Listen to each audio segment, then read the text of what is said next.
तो चलिए आज का हमारा टॉपिक है वाक्य क्या है। तो प्लीज वीडियो को लाइक शेयर एंड कमेंट करना ना भूलें और हमारे चैनल को भी सब्सक्राइब कर लें और जो बगल में बेल आइकन है उसे भी प्रेस कर लें। तो चलिए अब हम वीडियो को स्टार्ट करते हैं और अब हम जान लेते हैं वाक्य क्या होता है। शब्दों का व्यवस्थित रूप जिससे मनुष्य अपने विचारों का आदान प्रदान करता है उसे हम वाक्य कहते हैं। तो चलिए अब हम जान लेते हैं वाक्य के भेद।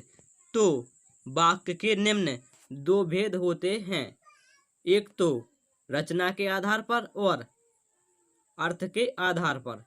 तो चलिए अब हम जान लेते हैं वाक्यांश क्या होता है।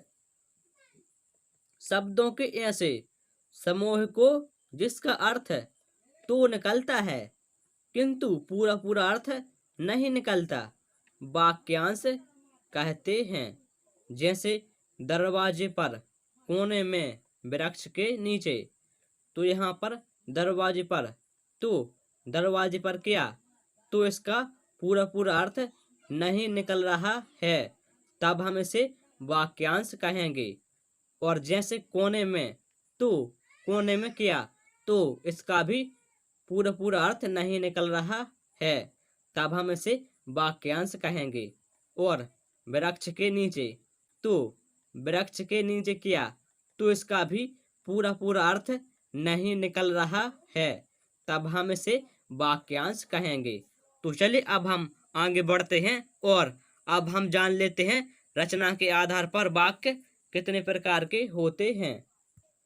तो रचना के आधार पर वाक्य निम्न 3 प्रकार के होते हैं। तो चलिए अब हम जान लेते हैं सरल वाक्य या साधारण वाक्य क्या होता है। जिस वाक्य में एक उद्देश्य तथा एक विधेय हो उसे सरल या साधारण वाक्य कहते हैं। जैसे एग्जाम्पल हो जाएगा, मनुष्य के दुख का कारण भी मनुष्य ही है। अर्थात यहाँ पर सामान्य सी बात है कि मनुष्य के दुख का कारण मनुष्य ही है।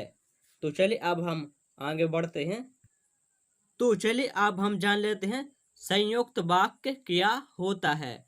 वह वाक्य समूह है जिसमें दो या दो से अधिक सरल वाक्य या मिश्रित वाक्य संयोजक अवयवों और किंतु परंतु अथवा आदि द्वारा जुड़े होते हैं, उन्हें हम संयुक्त वाक्य कहते हैं।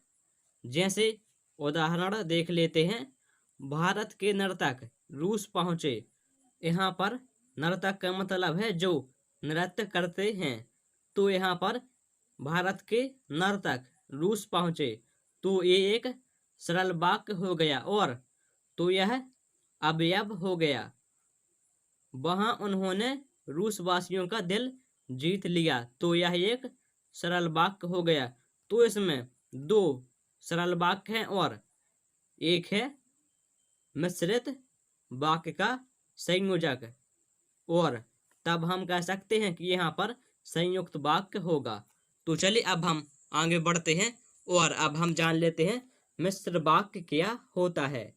जिस वाक्य में एक प्रधान उपवाक्य और एक या अधिक आश्रित उपवाक्य हों उसे मिश्र वाक्य कहते हैं।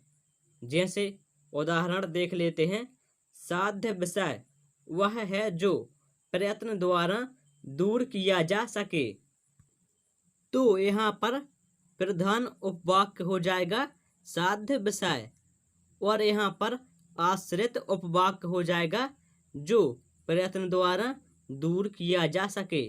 तो इस वाक्य में यहाँ पर एक प्रधान उपवाक्य है और एक आश्रित उपवाक्य है, तब हम कह सकते हैं कि यहाँ पर मिश्र वाक्य होगा। तो चलिए अब हम आगे बढ़ते हैं और अब हम जान लेते हैं मिश्र वाक्य में आश्रित उपवाक्य कितने प्रकार के होते हैं।